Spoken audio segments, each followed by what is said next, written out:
Assalamualaikum warahmatullahi wabarakatuh. Hai teman inspirasi remaja yang ada di rumah, selamat siang.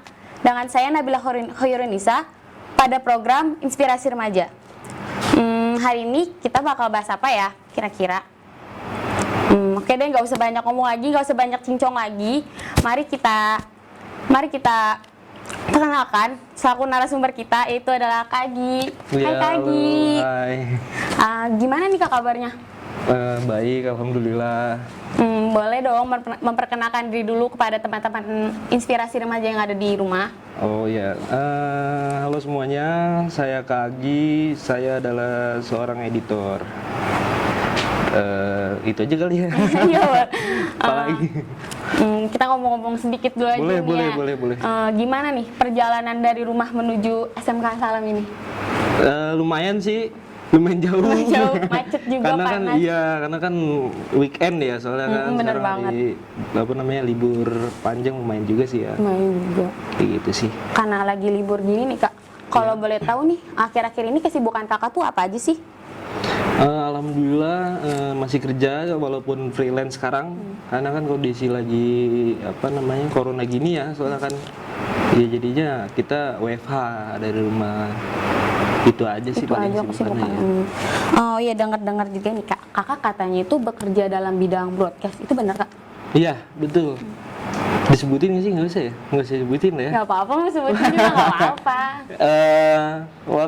Saya ya pernah kerja di penyiaran televisi juga, swasta nasional di MNC Pictures, in-house, dan di Imperial Pictures yang kemarin filmnya itu rilis Aku Tahu Kapan Kamu Mati.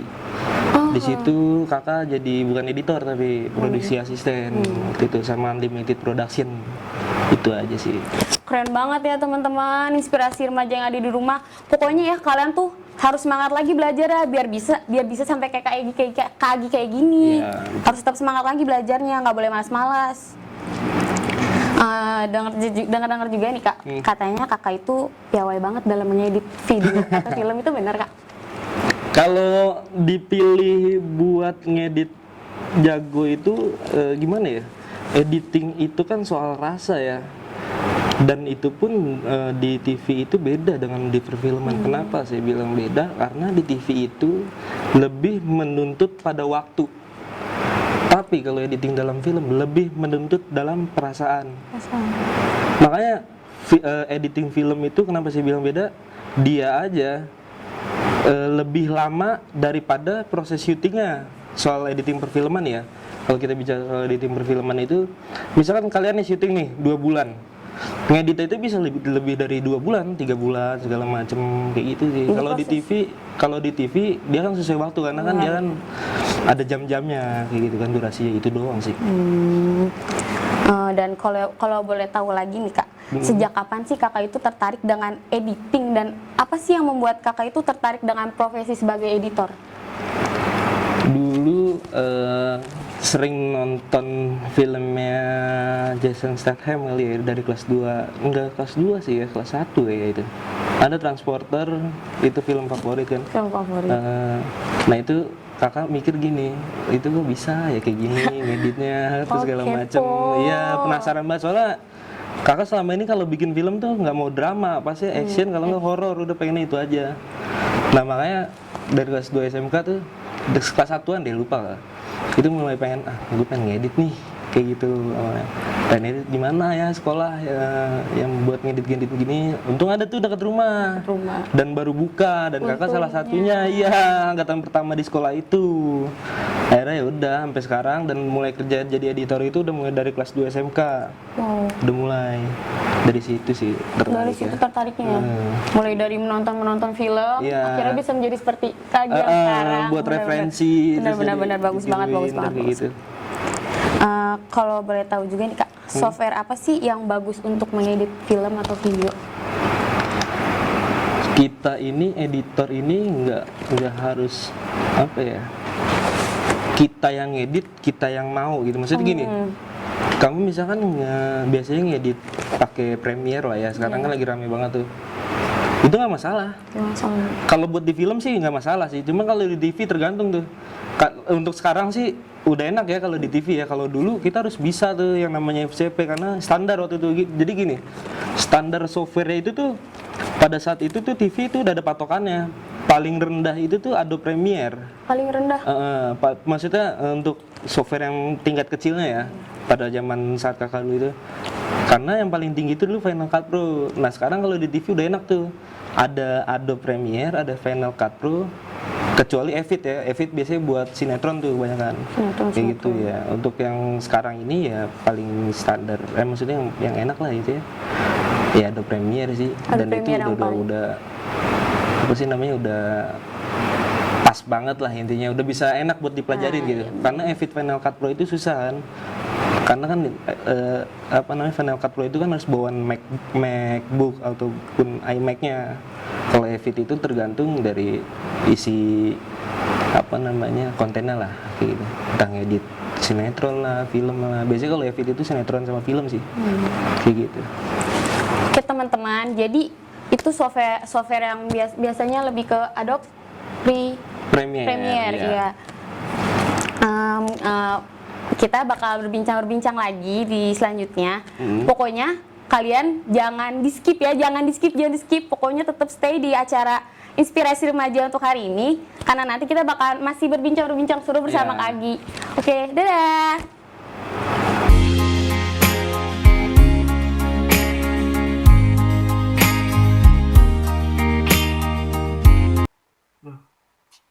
Lapar lagi nih. Apaan ya?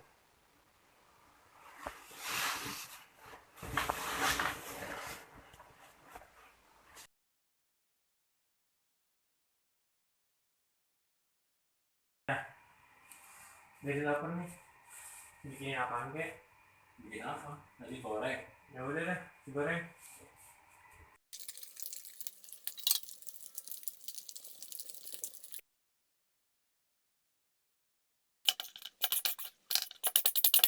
Ica, nasi goreng udah jadi. Oke, mana sini?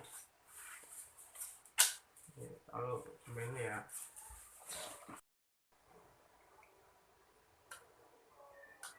Wah, enak banget nih. Emang pakai bumbu apaan ya? Bumbu asik dong. Sudah.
and Libby. 400.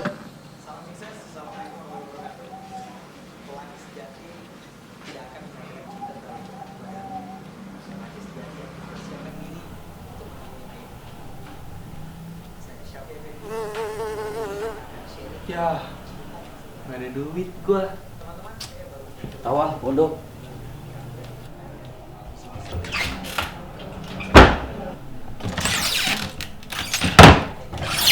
Wah.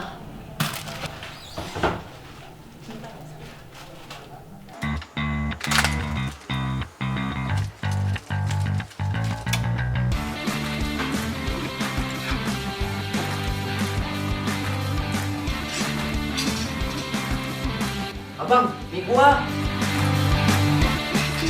Inoda, Inoda lapar, gak bikin baper.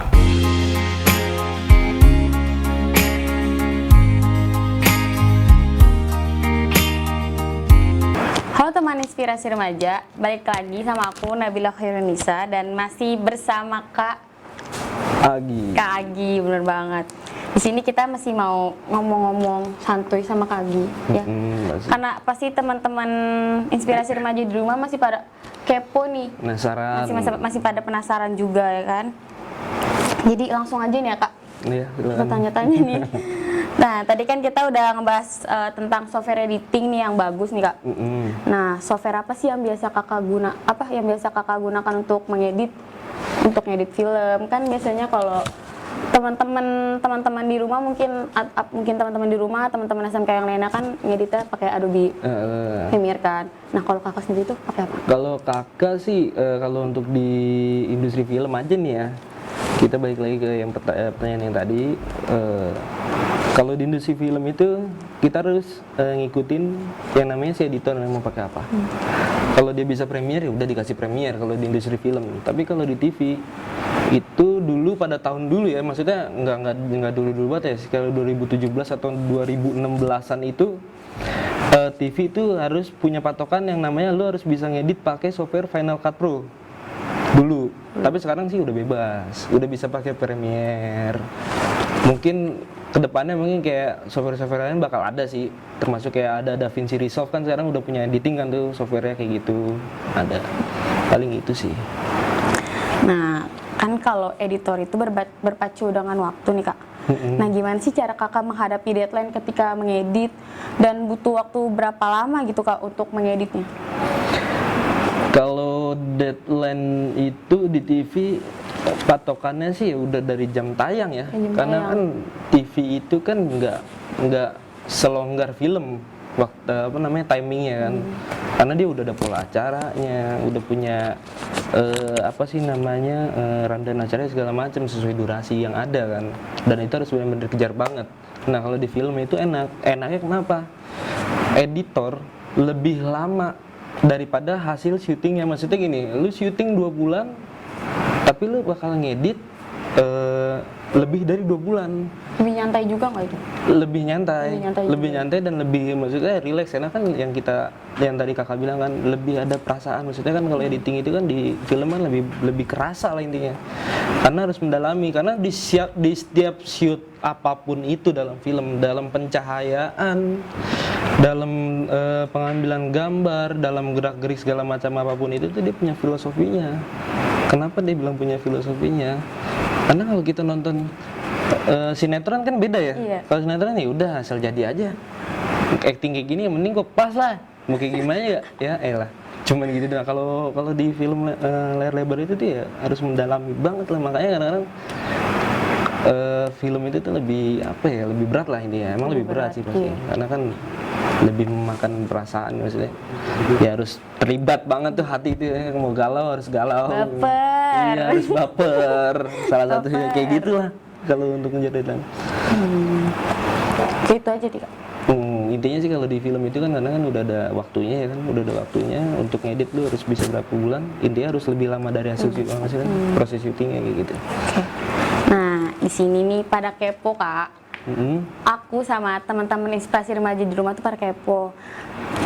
Bisa nggak sih kakak tuh menceritakan sedikit aja tentang pengalaman kakak selama kakak bekerja di bidang broadcast? Broadcastnya aja. Iya. Kalau untuk pengalaman kakak di bidang broadcast itu sih pengalamannya asik ya, maksudnya asiknya itu dalam hal lu bakal punya relasi kayak link lah intinya. Maksudnya kalau misalnya suatu saat lu di sini, misalnya salah satu televisi swasta di sini, terus temen lu ke sana, lu tinggal info kayak gitu-gitu. Nah terus untuk materi-materi segala macam bisa diperbarui lagi kalau dalam film ya, dalam TV, karena kan di TV itu kan harus ngikutin tren kan, karena kan kayak gosip aja sekarang, gosip siapa sih yang nggak dikejar banget? TikTok lah pasti. Iya, itu pasti kayak gitu pasti. tuh banyak tuh. Ya harus kayak gitu tuh kalau di TV, enaknya gitu sih. Lu tahu materi-materi baru, teknik baru, program baru, artis baru, yang kontroversi yang baru yang mana, semuanya lu tahu ya, sebelah tahu. Nggak cuman dalam bidang kerja lu aja sih, intinya gitu aja. Maksudnya dalam bidang kerjanya nggak cuman tahu tentang kayak lu bisa kamera, lu bisa apa lagi, nggak itu juga sih. Nggak cuman tentang apa yang lu pegang gitu, maksudnya di balik layar itu kalau di broadcast gitu sih. Nah, kalau ini kita bahas tentang keberhasilan dan kegagalan suatu film. Nah, kenapa sih Kak keberhasilan dan kegagalan suatu film itu tuh biasanya terletak pada tangan editor gitu? Oh, Nah, iya itu benar. ya itu kenapa sih? Karena editor dalam editor dalam industri film itu tuh sutradara kedua. Sutradara kedua.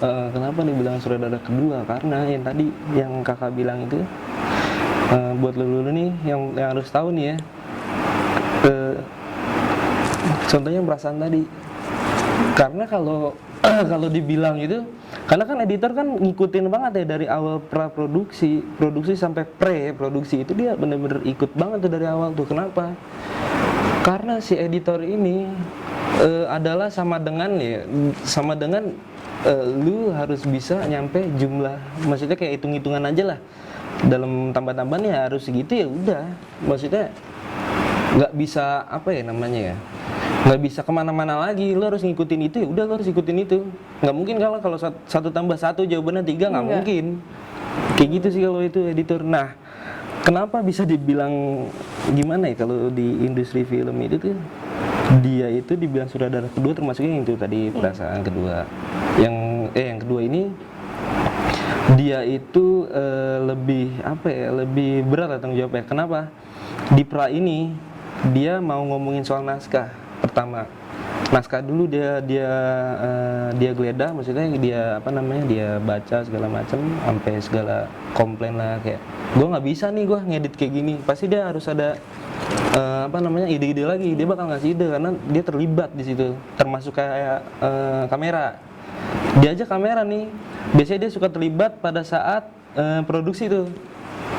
Misalkan nih nanti misalkan kamu nih ya, Iya. kamu aja nih, kayak kamu gini, kameranya kakak udah janjian nih sama kamu nih, gue nanti pengen ngeditnya kayak gini nih, kameranya kayak gini, lu kayak gini kameranya, tapi ternyata kamu diproduksi nggak kayak gitu. Nggak kayak gini. Kayak gitu, makanya dia bener-bener berat banget, sampai musik pun. Tapi kalau musik sih nggak terlalu ya, karena kan musik kan beda lagi, maksudnya kan dia lebih ke suara kan, visualisasinya diisi sama dia sesuai apa namanya, scene-scene yang ada di situ, kayak gitu sih. Makanya beratnya di situ kalau editor film itu ya. Jadi benar-benar nggak mudah banget ya, Enggak, benar-benar enggak. sulit banget, perlu ketelitian juga. Harus. Ya benar-benar. Makanya teman-teman inspirasi remaja di rumah itu harus benar-benar giat belajar. Kalau harus mendalami lagi ya kayak ilmunya. Harus mendalami lagi. Nah, selanjutnya kita juga masih bakal ngobrol-ngobrol santuy lagi sama Kadi. Jadi tetap stay, jangan di skip, pokoknya jangan di skip, pokoknya sampai ketemu di segmen selanjutnya. Bye.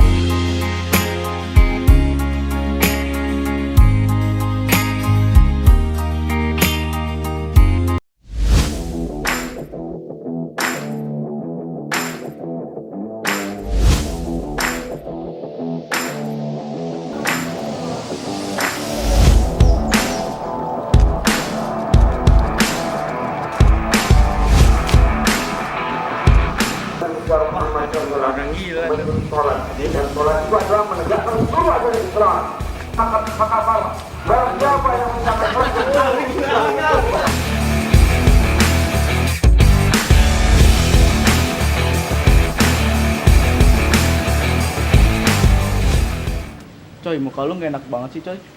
Nih, cobain, gantengin.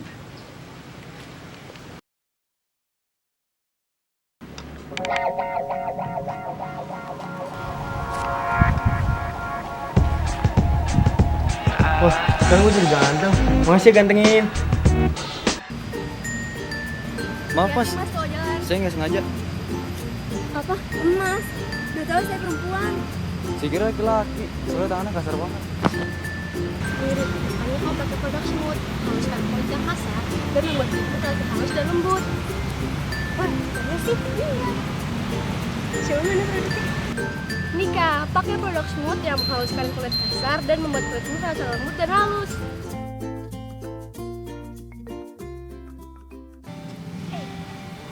Kok kamu pakai masker nggak biasanya? Gue nggak pengen tahu. Kenapa? Gue ada channel. Kalau itu sih gue punya saran buat lo. Nih, gue punya produk yang harus lo coba. Molagen, dari lelaki bilang tidak datang lagi. Aduh. Gak usah pakai masker aja. Nah, enggak dong. Gue mau kasih surprise. Jadi produknya kemarin berhasil. Berhasil dong. Gue pakai Molegon. Kita hilang Selamat tak datang lagi.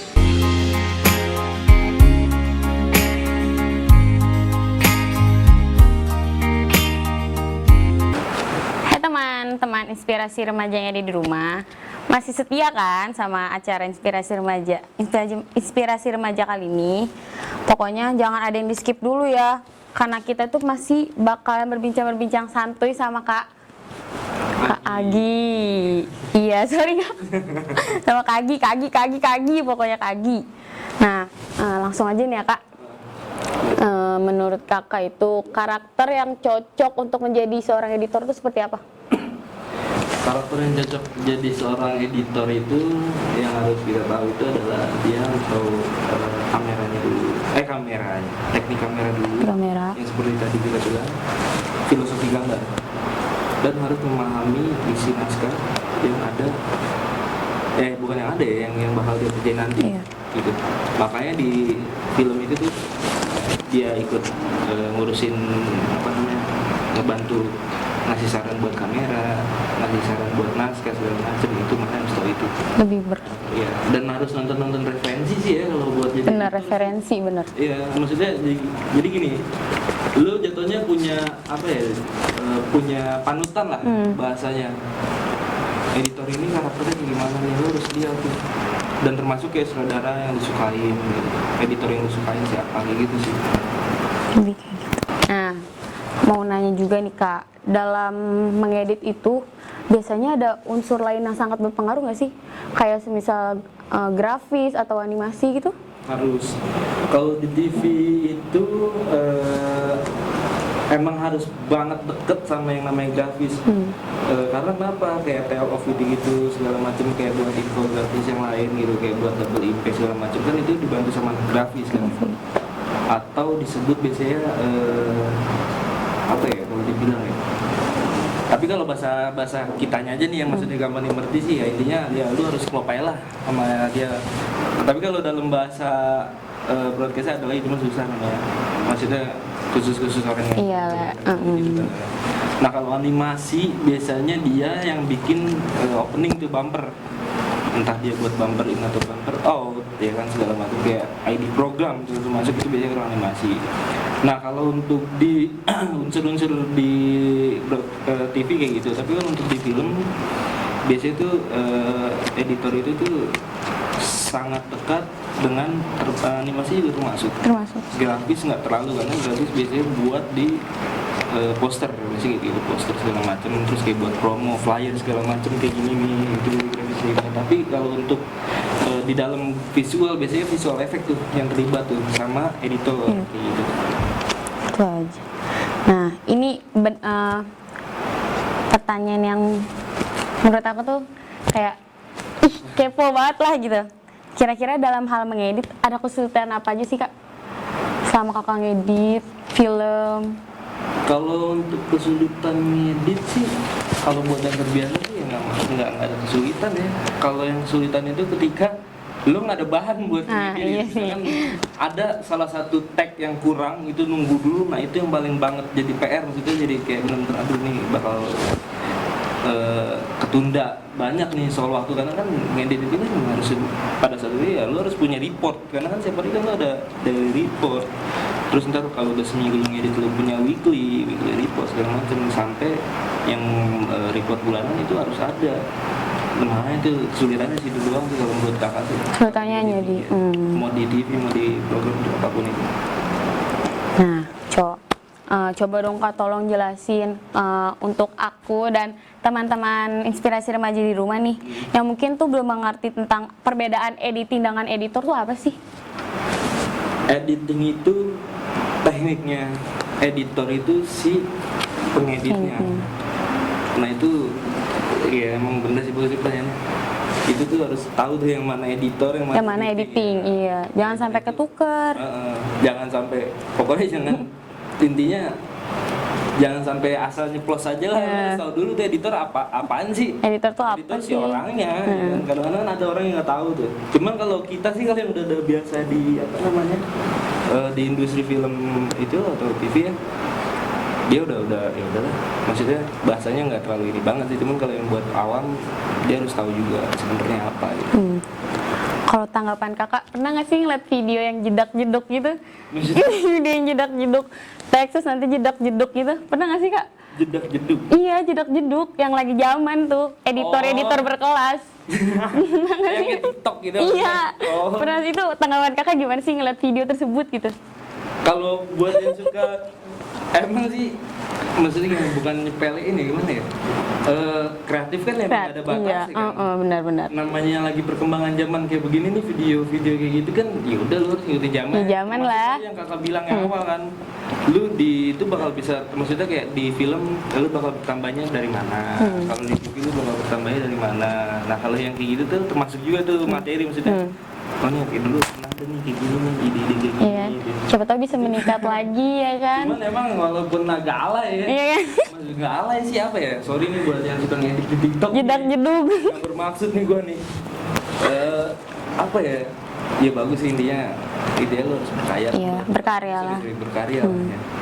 Itu aja sih, nggak ada masalah juga sih, karena kan sama-sama editor nggak mungkin. Jadi aman-aman aja lah. Aman nih. Aman ya?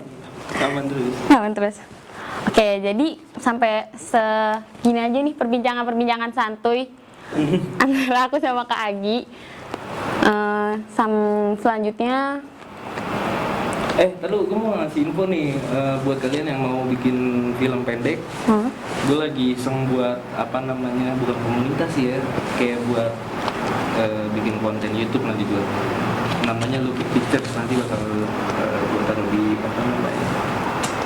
dibantu sama ini kali ya, kalian ya, buat di Instagramnya kepoin aja nanti. Boleh.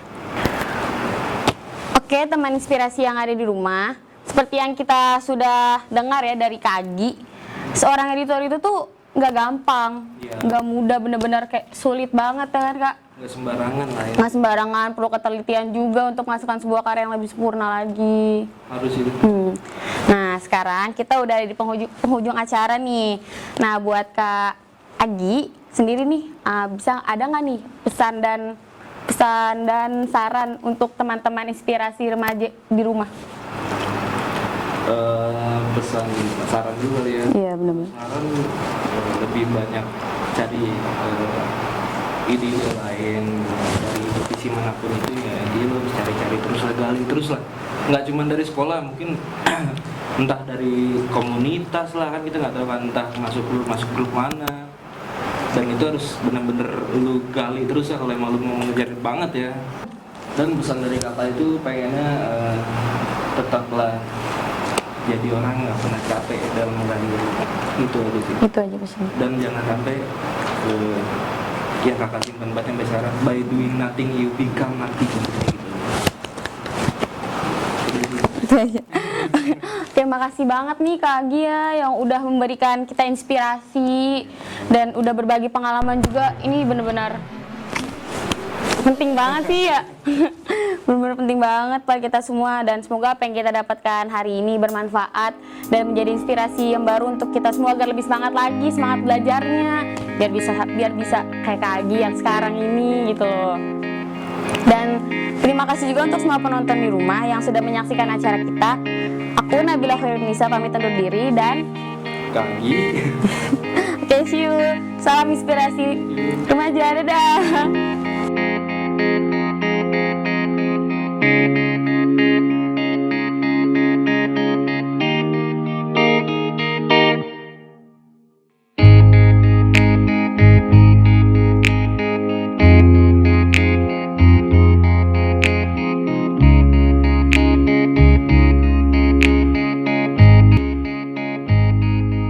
Halo semuanya, saya Kak Agi. Saya ingin berterima kasih banyak buat SMK Salam, dan sekolah ini tuh benar-benar sekolah multimedia yang benar-benar strategis, dari jalan juga, pinggir jalan banget lah. Dan kelengkapan-kelengkapannya studio ada, alat-alatnya juga lengkap. Dan SDM di sini juga anak-anaknya juga solid banget, nggak ada yang saling menjatuhkan.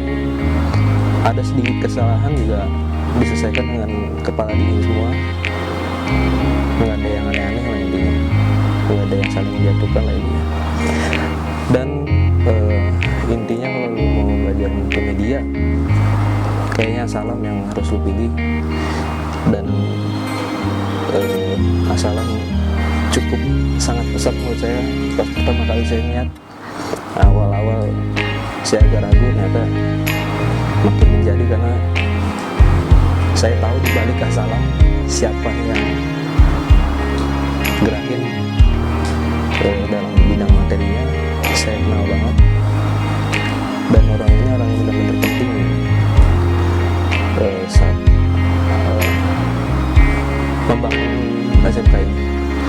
Intinya orang terpercaya lah di sini. Dan kalau emang udah tahu, pasti kalian bakal cuma bisa ngaku-ngaku doang karena kehebatannya dia.